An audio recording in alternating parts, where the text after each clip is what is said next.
Hey everyone, how you doing? Thanks for joining me for another episode of Total Ramblings. It's Sunday morning. It's just gone 25 to 10. Why am I up? I'm going to the D-Day Museum with Alice, Anthony, Irene and Matt. And we're all going in my car, so all their lives are in my hands. Scary, huh? Yeah, so I hope to get some footage from there. See you later.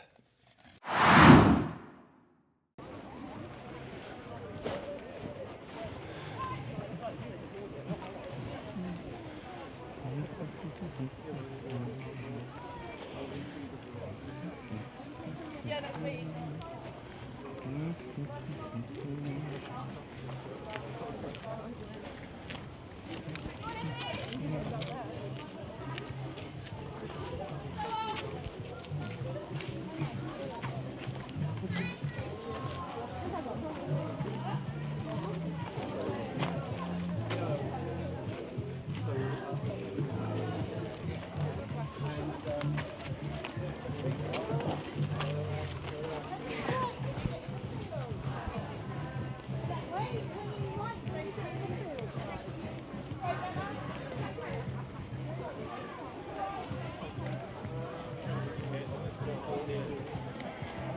Do you know what the stuff is up there?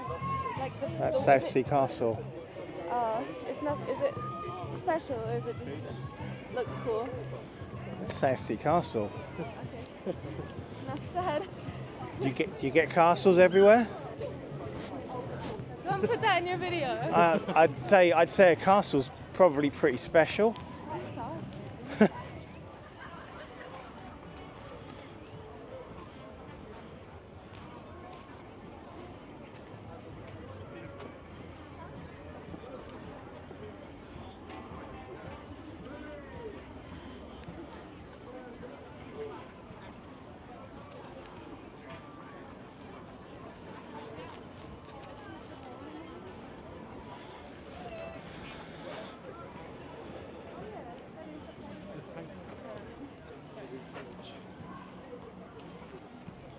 He looks French. Take that back immediately.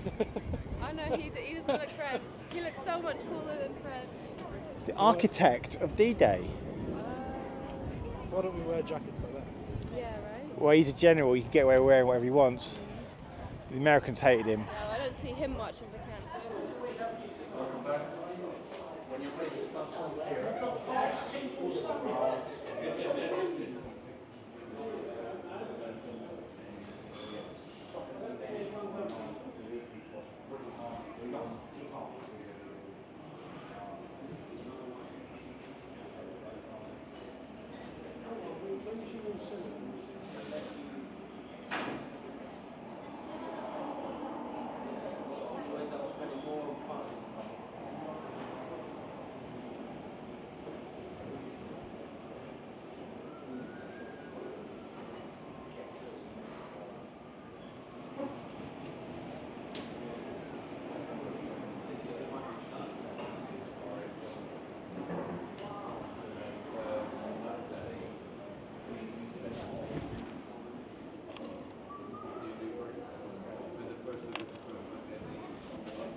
Crazy day.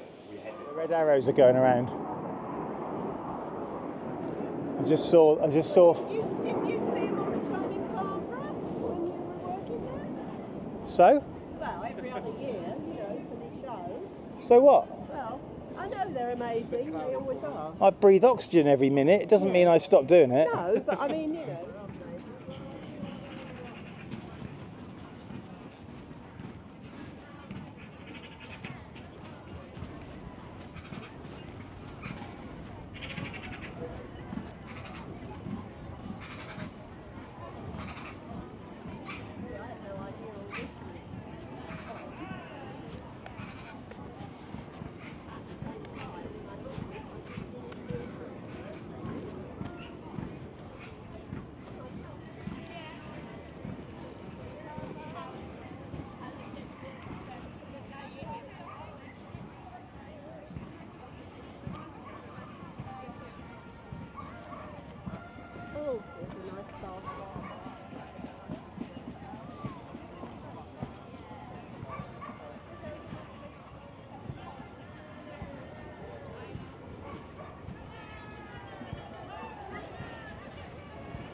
Hello.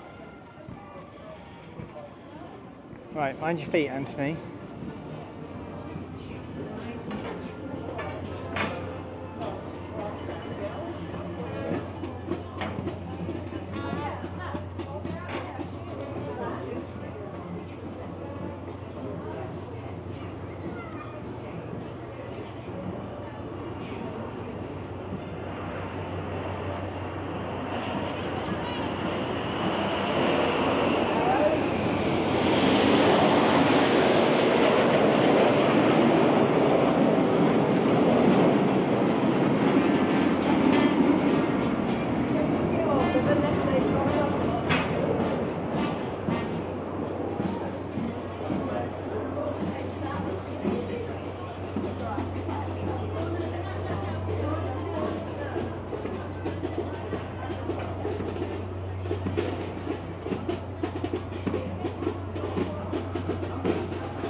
It's worth a look because that's the one Uncle Steve worked on. And that 20 minutes of the opening of it, the rest is a load of money, but the opening 20 minutes is exactly what it was like. That behind you.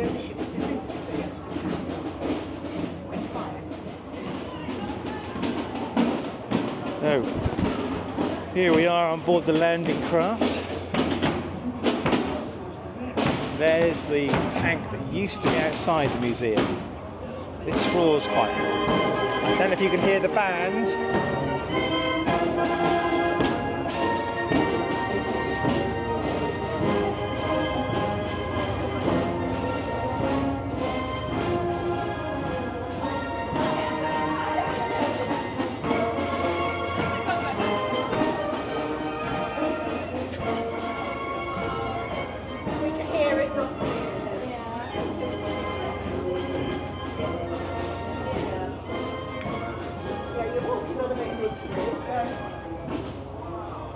It's good that they had such security back in the day. It was good, yeah.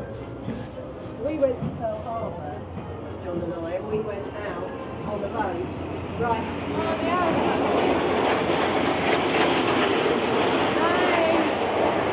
HMS Arizona, right? Still leaking oil. Yeah. They say that's the years of people died, they're dead down there, the bombers down there, that's their serious, but not it was. When you're in here, I bet the... It did when we went, but that was a long time ago. But it was a fascinating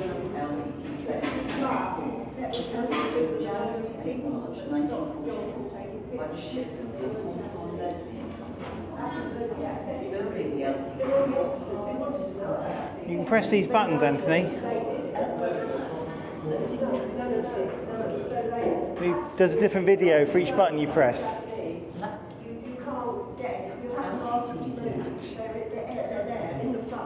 Conversions.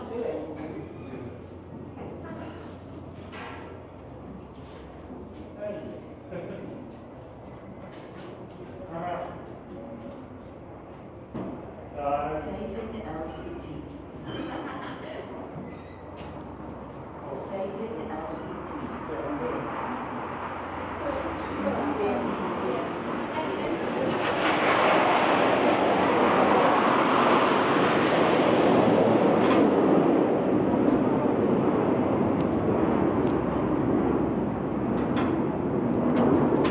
So this is called a crocodile.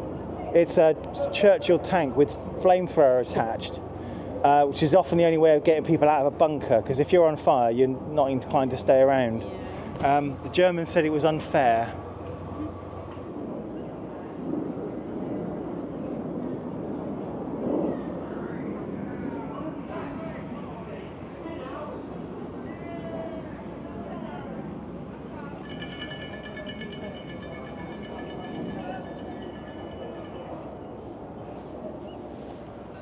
clock behind you. Or yeah. 2 clocks. Yeah. Well, one isn't. One looks like a barometer to me. Anthony, that's not a clock. That's a barometer telling you the weather, right? That's what a barometer is. It tells you the weather. Well, what's your head again? Wow.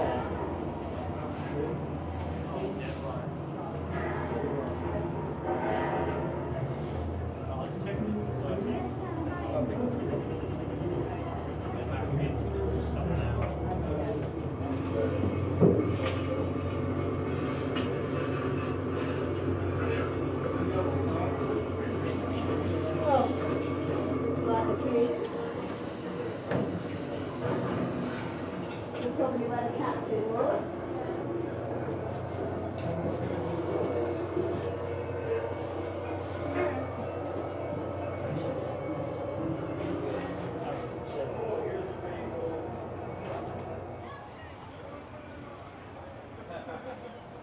The red arrow.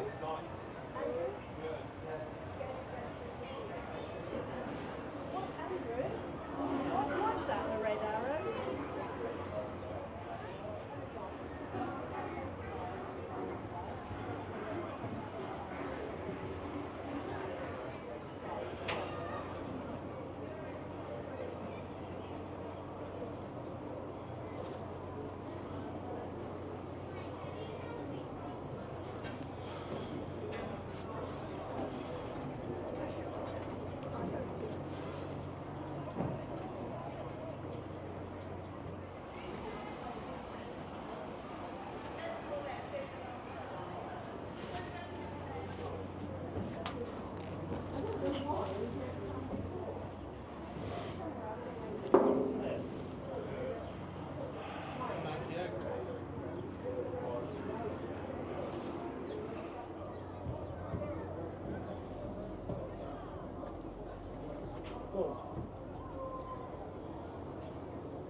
Yellow thing.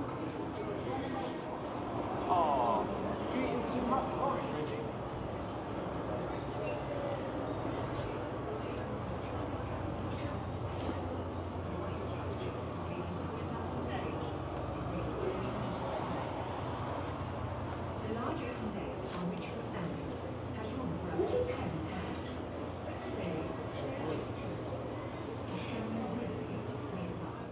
I do miss living here. The air is so nice. I used to live within a couple of minutes walk of the beach. Over there in the distance is Gosport on the other side of the harbour, where my whole family is from. I lived there for a while as well. But I also lived in Southsea. Not actually too far from here.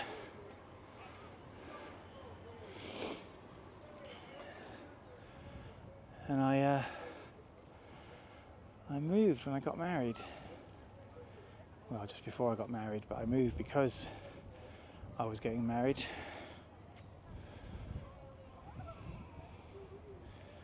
I don't come here very often, and I miss the sea.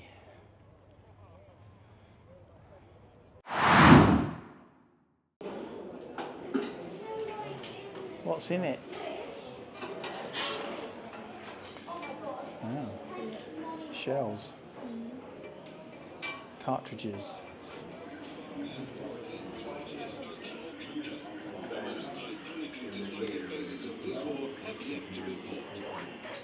British Prime Minister Winston Churchill, 4th of June, 1940. Yes, of course, Calais is a convenient stone's throw away. And that's a decent port too. We all know Calais is the obvious choice, including the Germans. It's no secret that Romont's Atlantic port is nigh on impregnable around Calais. But further south, and the fortifications are nowhere near up to strength. And this plan has the blessing of Allied High Command, does it? In principle, although when we presented an outline, they insisted that we scale up the whole show. More men, more aircraft, more ships, more landing craft. But while you're at it, keep it simple, Monty insisted. You know Monty. Normandy was selected for very specific reasons. Normandy remains close enough to allow our aircraft to protect the troops as they land on the beaches. The beaches are wide and shallow, perfect terrain for the massive armada of landing craft, and long enough for a front so broad the enemy will not be able to contain the weight of our onslaught. How do we know all this? Believe it or not, we owe a debt of gratitude to the British public. Following a radio appeal by the BBC in '42, 10 million postcards and photos of pre-war holidays on the continent were sent in. Combined with RAF aerial reconnaissance, we've been able to build up an intimate and detailed picture of Europe's entire northern coastline. So, gentlemen, here, in a nutshell, is how we are going to do it. Force. Force on an unprecedented scale. A combination of ships, aircraft and men from 13 allied countries. Minesweepers will clear the way for almost 7,000 ships and landing craft to leave their south coast ports, converge here, and then proceed across the channel towards Normandy. Meanwhile, aircraft will begin bombing the enemy's vital defences, as well as railways, bridges, and communications. Our friends in the resistance will be joining in. Early the following day, paratroopers will drop behind enemy line to protect both ends of the landings from enemy counter-attack. Then the Navy will begin one of the biggest bombardments in history, ready for the most ambitious amphibious landing ever staged. Finally, in staggered landings across a 50-mile front, 130,000 troops will hit Normandy's beaches with the objective of securing every one. Ready to move inland and reach the Seine in 90 days. But will it work? Many more important and more informed voices than yours have asked that very same question. It's certainly no piece of cake. Even once the beaches are secure, France will be very hard won. Tougher than our victories in both North Africa and Italy. But in my opinion, and more importantly in the opinion of High Command, yes, this plan will work. But General Eisenhower knows, as we all do, that this great, just undertaking to free Europe from monstrous tyranny hinges upon one great, unpredictable, imponderable. And what's that? Weather.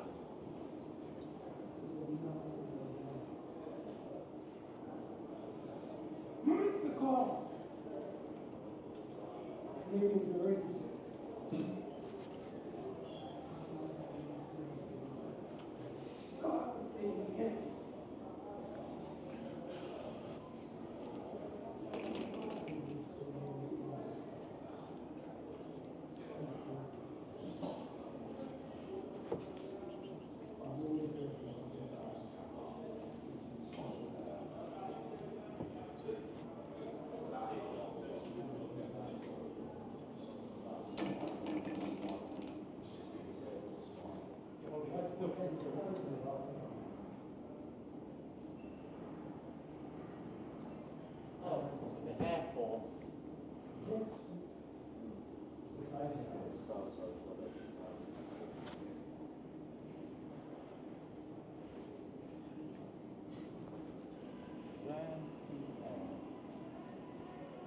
So that's that.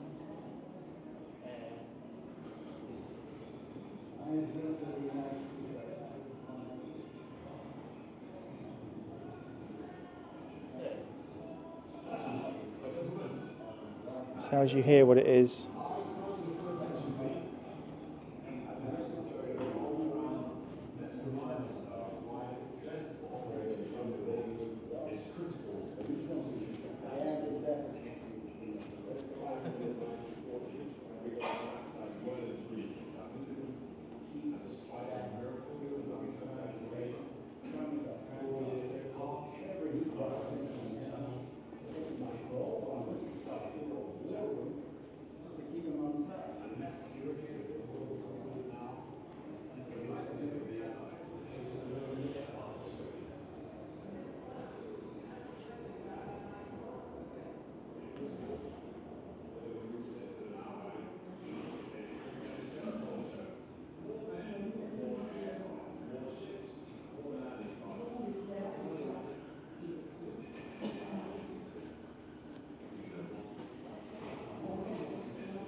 We were all told, get off that beach, double quick. I'm young, daft. If we don't get a foothold, we'll be back in that sea in no time and I'll be dead in the water.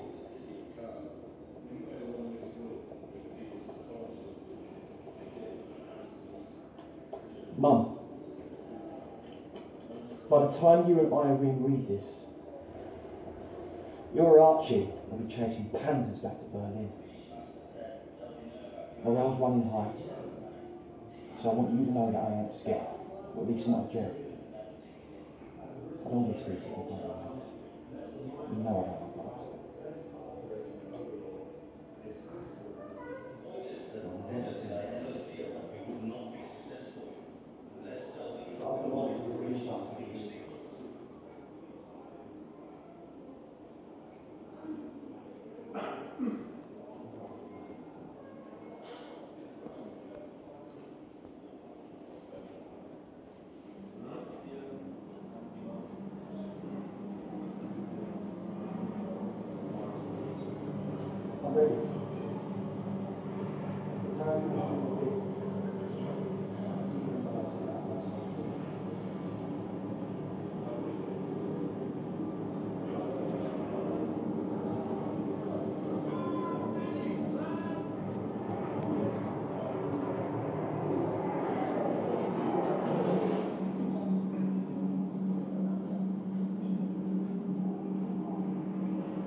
Seasickness if we don't land soon. What if I'm hit? You wouldn't leave me behind, would they? You wouldn't, would you? Sarge? There's a bullet in there. I just know it. As soon as we hit the beach, I'm a goner. I'm just not that lucky. I'll never. God, Irene. I'm so sorry. They haven't a damn clue what they're in for. All sorts. They're just kids. But I've been here before. But I don't feel so lucky this time round.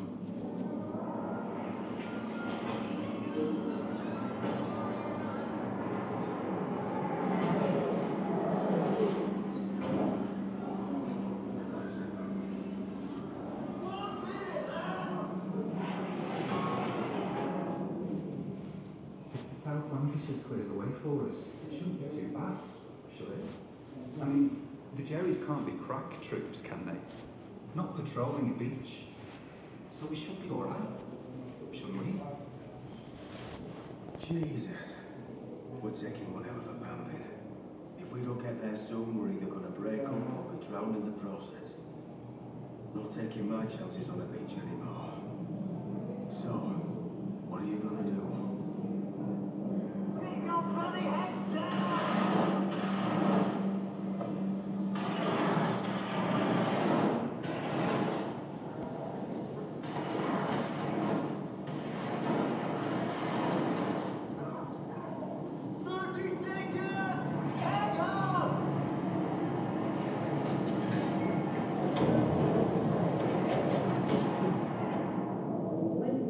Hail Mary, full of grace, the Lord is with thee.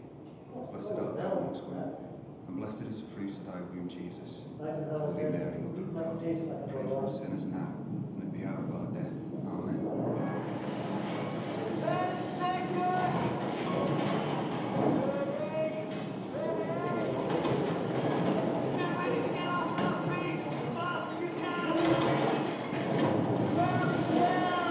Amen.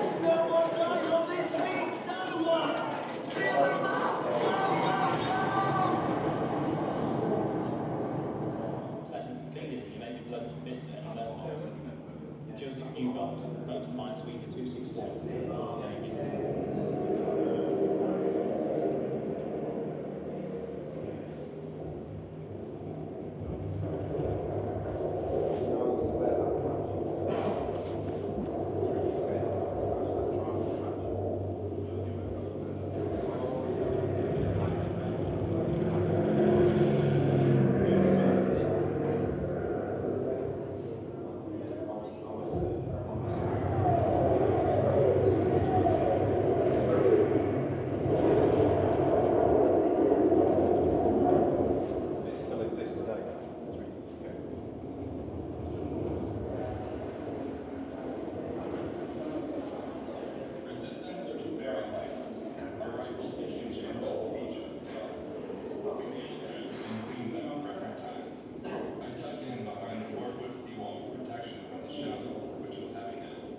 Sorry, you just well, you didn't abandon me. I told you I'd be in the cafe.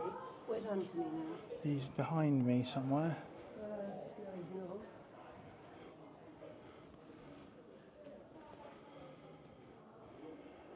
It's, you need to do that because it's incredibly amazing, isn't it? I think we've never been here before. I'm just looking to see how it was embroidered.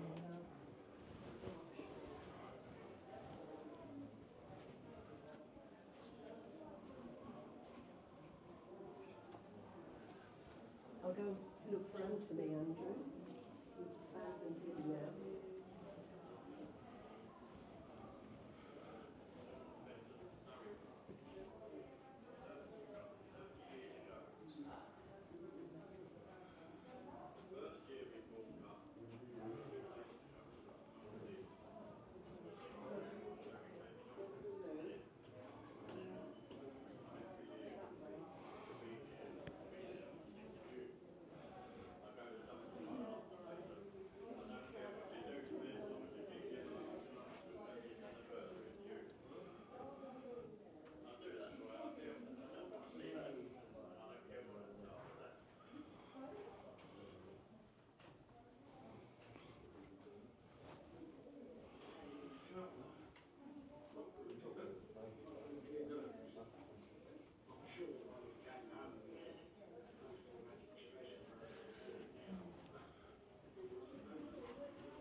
Oh yeah, it says 42 international stars.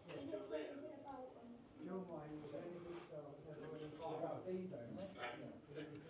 The longest day still on D-Day. So 18 years after D-Day, one of the actors, Richard Todd, landed on Normandy on D-Day. Yeah. Listen, and the producers used advisors from both sides of the conflict. So they're Germans and Allies. Really good film. Don't understand what it was like. So wait, that was made in 1962, like films of them. How did you work that out? So that is actually quite old, isn't it? 1962. Yeah. Not now. And 6 or 7 years afterwards. Oh, this is the final bit, and then he was done with the museum. The team goes over What there. happens after we're done with the museum? Charlie Foster. Don't know. Charlie Foster, they go to Normandy every year. With all his old military vehicles, yeah, he takes them away. I don't know. All the jeeps and stuff. He said it's crazy. It's Stephen and David have been, haven't they? Yeah. David and Peter. Yeah,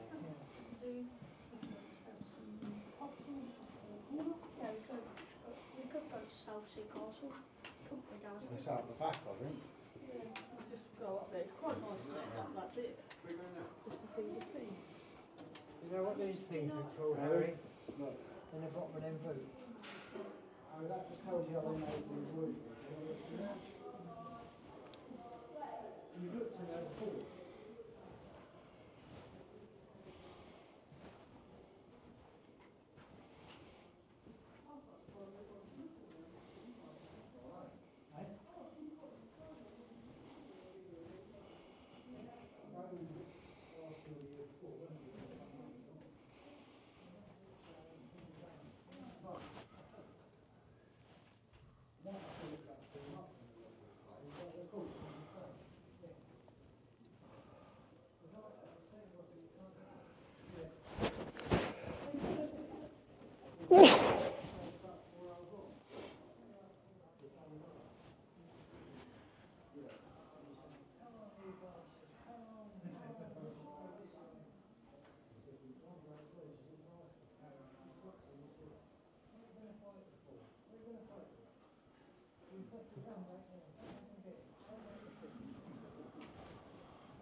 The longer you're sitting there doing nothing, the longer we're going to be. I'm just seeing which chores I haven't done.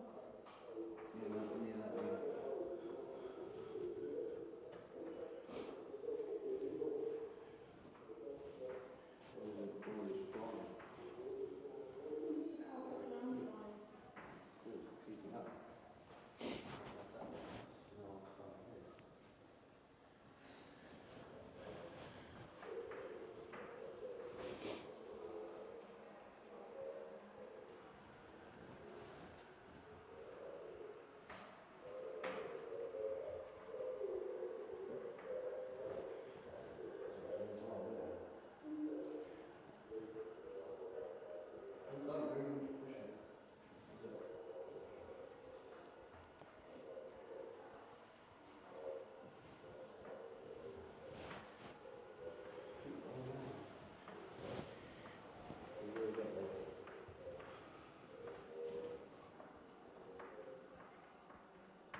Well, that was good.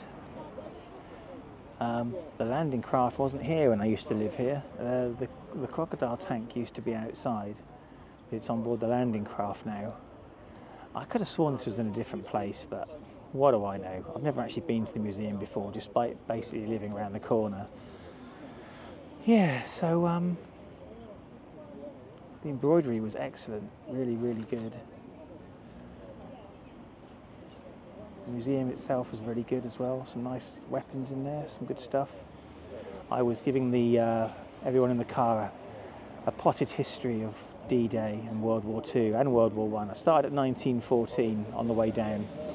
Yeah, explaining the reasons for the war, why there was another war, why we had to invade France, blah, blah, blah. Did all that.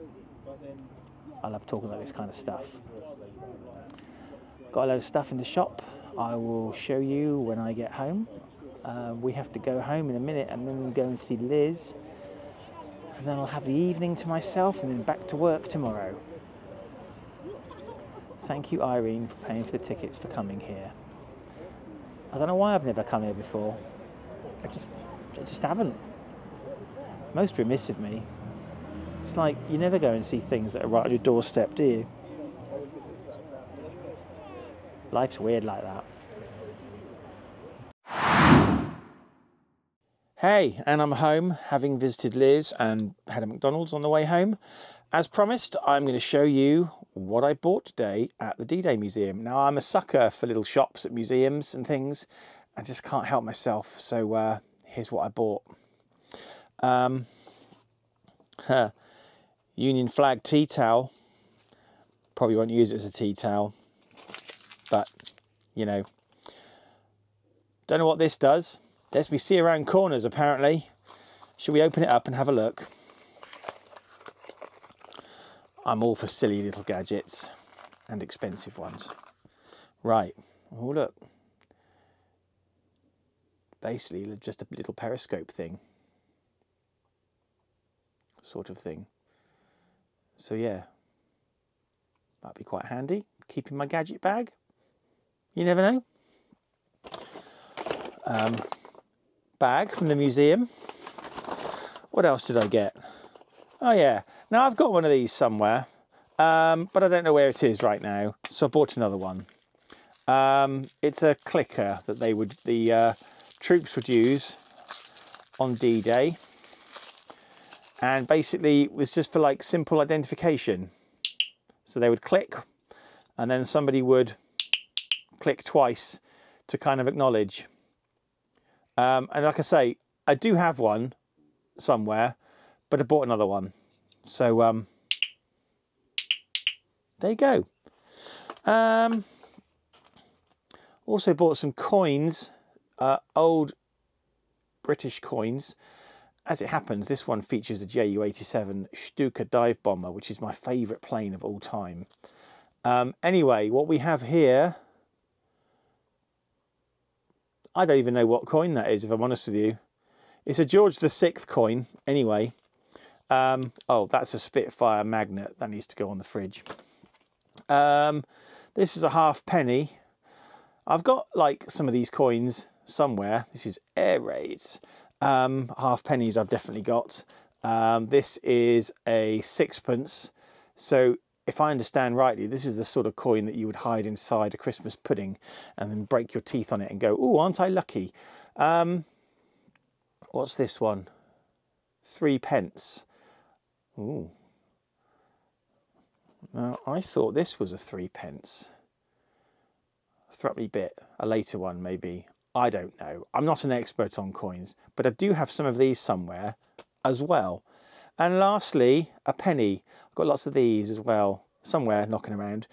Anyway, that's not all that I bought. Oh, this was my sticker. This was my sticker that was on me today to show that I had paid to go in. What else have we got? Oh yeah, this is a an aircraft identification thingy with British and German aeroplane sort of silhouettes on it. So I might find a place to put that. And in a similar vein, this is a warship identification thingy, again with silhouettes. HMS Prince of Wales. Pretty certain she was sunk by the Japanese. Anyway, we've got Gustav the Penguin. He was quite nice. There's loads of him. They had loads and loads and loads of him, and they'd also put him in lots of the displays or on top of lots of the cabinets and things in the museum, which was cool. I have this thing where I buy a baseball cap whenever I go anywhere. I very rarely wear them actually, but I've got quite a large collection, and also because this is specifically D-Day 80 and very specific to this year, I thought I'd better grab one. I've got a bear. It's always nice and polite to buy a bear. So that's the D-Day story. Bear. Yeah, got some. So there we are. Gustav the Brave. He is all about the penguin, the D-Day messenger. Yeah. Anyway, little picture book there. Oh yeah, this is a lens and screen cloth in the style of the Overlord embroidery. I thought was cool. I will probably use that. Here is a replica of an old ration book.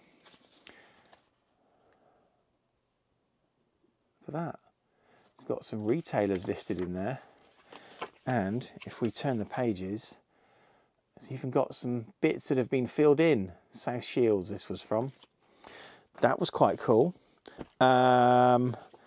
Stitching D-Day, story of the Overlord embroidery, the whole of which you have seen in this video. The D-Day story. So this is just like a, you know, a general program about the museum featuring some of the exhibits that, again, you'll have already seen. And then LCT 7074 D-Day Survivor, which is the last landing craft which we explored today. There's more. There's always more. Always more. You know, barley sugar, travel sweets. I remember when I was a kid everywhere. Anytime we ever went in the car, there would be barley sugar sweets. I haven't had them for years. There's a pin badge. Oh yeah, a national registration identity card for under 16 years of age, for you to fill out yourself if you want to. Has been stamped. So what else have we got? Oh yeah, a scarf. I like a nice kind of lightweight scarf, and this one's got Spitfires and roundels on, RAF roundels and invasion stripes, and I thought that was quite cool. Just a few more things in here. What else have we got? We've got, oh yeah, more fridge magnets. Careless talk costs lives. There's 3 of these. You never know who's listening. Somebody on a bus with a, looks like Goering sat behind them, potentially listening into what they're talking about. But for heaven's sake, don't say I told you. With, it looks like lots of Hitlers listening in on a phone call. And then finally, but of course it mustn't go any further with, again, yeah, it's definitely Goering. He's got his sort of Reichsmarshal's kind of staff there, baton or whatever. Basically some people listening in on a train. So they can go on the fridge. That'll be quite cool. It's also traditional whenever we go to a museum to buy Liz some pens and pencils. So that's a pen, D-Day Museum pen. That's the D-Day story, if I can get this to focus, pencil. And another pen, the D-Day story, Portsmouth. So I'll take those to her tomorrow when I go and visit her. Let me just check to see if there's anything else. Right, and then I got this bag. So I bought this bag when I first went in to carry the stuff, some of the stuff, D-Day Survivor. Excuse me while I just wave this around. Let's go back again. D-Day Survivor. And it's the landing craft again, last remaining landing craft tank. But that is not all. There is still a little bit more. Not much, not much. I'll just get that stuff out of that bag because I bought some stuff home from the hospital. Alice bought me this. It's an Avro Lancaster pin badge. I like my pin badges, so I might put that on my camera bag. And then there's this. This is a tin Jeep. And I'm just going to go and grab my penknife, the one that lives upstairs. Now, I don't know if I've mentioned this in this vlog before, but in 2020, I was working in Norway at the start of the year, and I lost my job because COVID happened and Norway got locked down. Turns out that in my last trip to Norway, what I should have done is declared that I was there, stayed in my hotel and then gone home. Anyway, couldn't get another job. Spent some months working on my mate Steve's Jeep, World War II style Jeep, fixing it up, drilling lots of holes, putting it back together because he had stripped it, gutted it completely down to the frame. And I thought in remembrance of that time of my life, when on the one hand I felt really good because I didn't have to go to work and I was a bit free, but on the other hand I didn't have a job. Anyway, I thought I'd buy this Jeep. This was £35. It's made of tin, I believe. I think it's quite nice. It's just a sort of personal memento of when I helped restore a Jeep. So that's enough for me for now. I'm going to go away now and try and render this video without destroying my PC because it's going to be nearly an hour long. Bye! If you enjoy what I do here, although I can't think why, please remember to click the like button, smash that subscribe button and hit the bell icon to be notified whenever I post a new video. You might also want to check out my website, www.worldsbestestpoet.com, if you fancy a laugh.